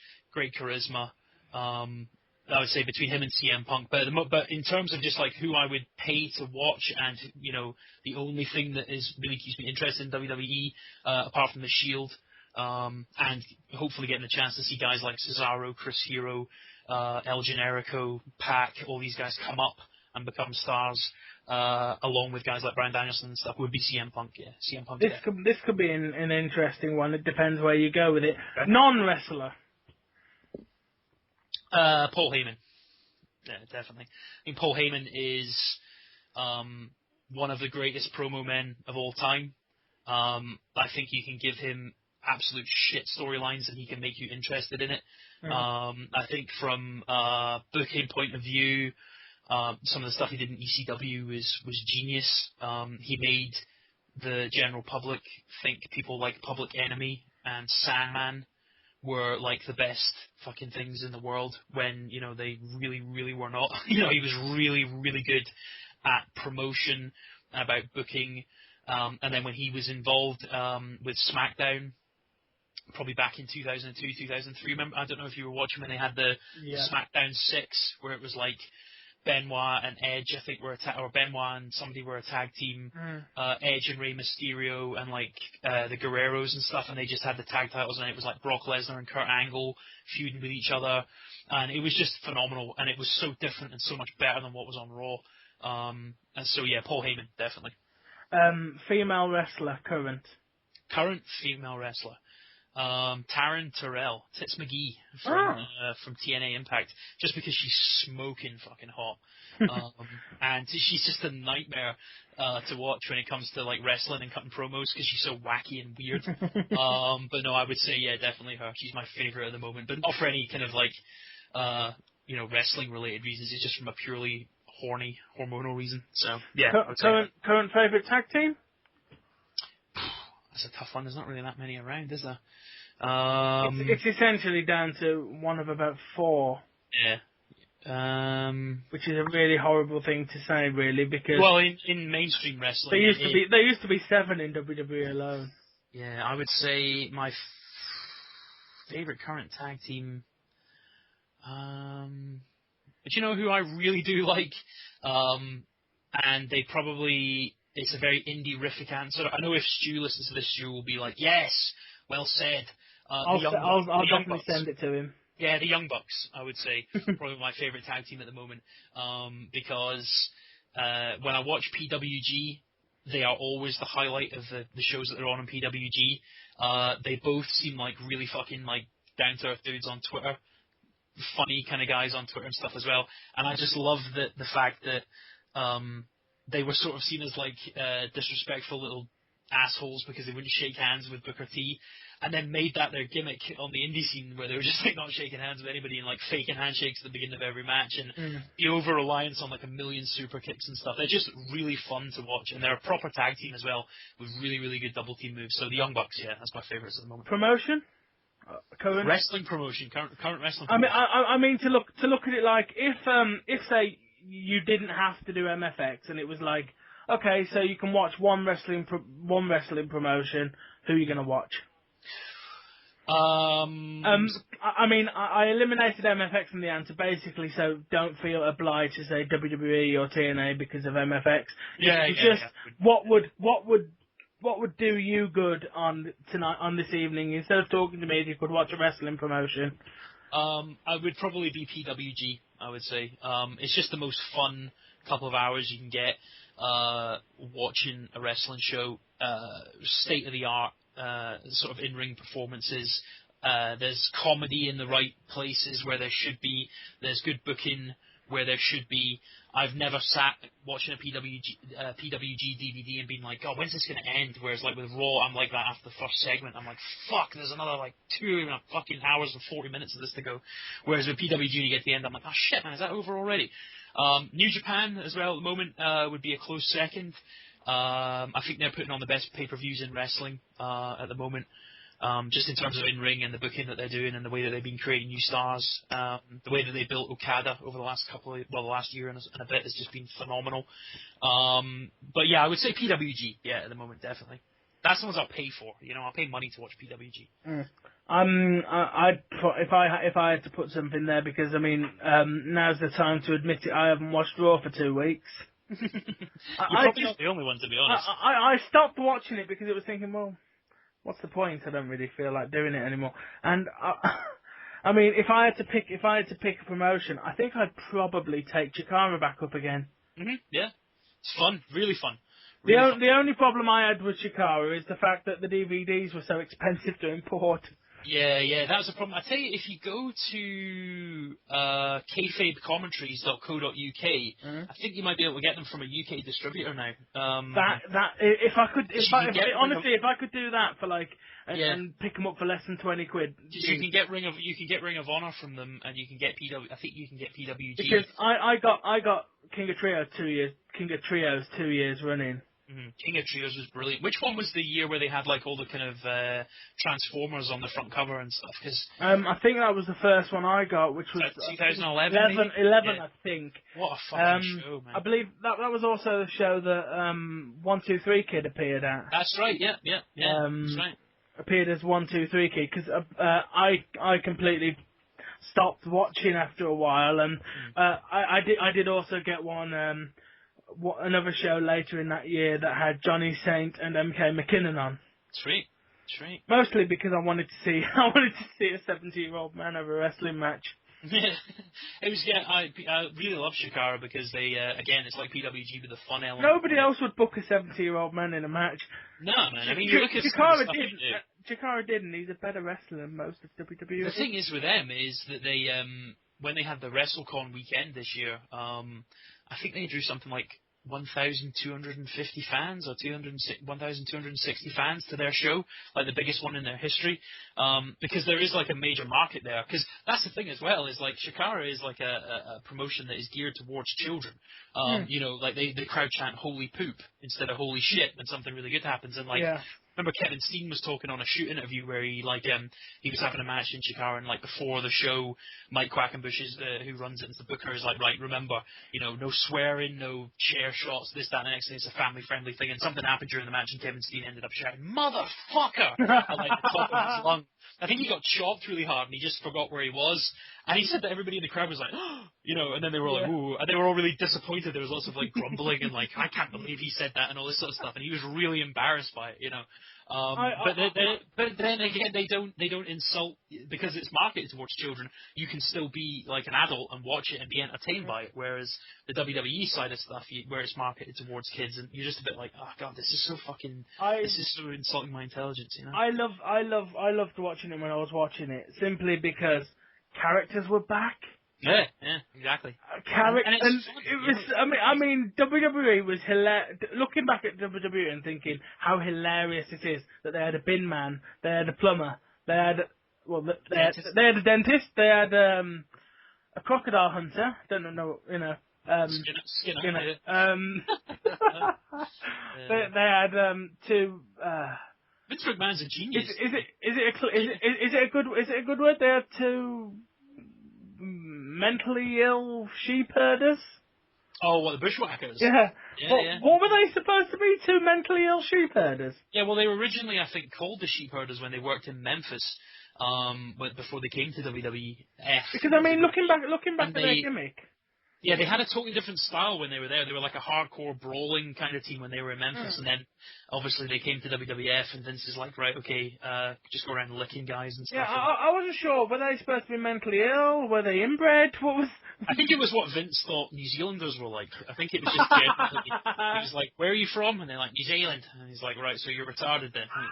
No, mate, no, we're not retarded. Oh, well, you must be, you know, because you're not from. I don't know where you're from. You're not from America. I'm just going to make you a retard. And so is he. So genuinely, Vince McMahon lives there. America. Fuck exactly. Yeah, America. Yeah. Or as Alberto Del Rio calls it, America. His favourite country in the world. But yeah, I think we've exhausted where we can go. So thanks for giving me quite a bit of your time. Yeah, no problem at all, man. I haven't done MFX for like a month or whatever, so it's nice to sit down and have a chat about wrestling and stuff, and hopefully it's been good fun, and the people that listen to it will head on over to mfxpodcast.com and check out old shows, and also check out the new MFX podcast, episode 45, which hopefully we will be recording next week when Sir Ian Trumpus is back from his honeymoon. Hopefully he's not going to come back and be like, I'm not doing the podcast anymore. I'm married and I can't. My wife doesn't want me to do it anymore. My wife says I'm not allowed to watch Raw anymore.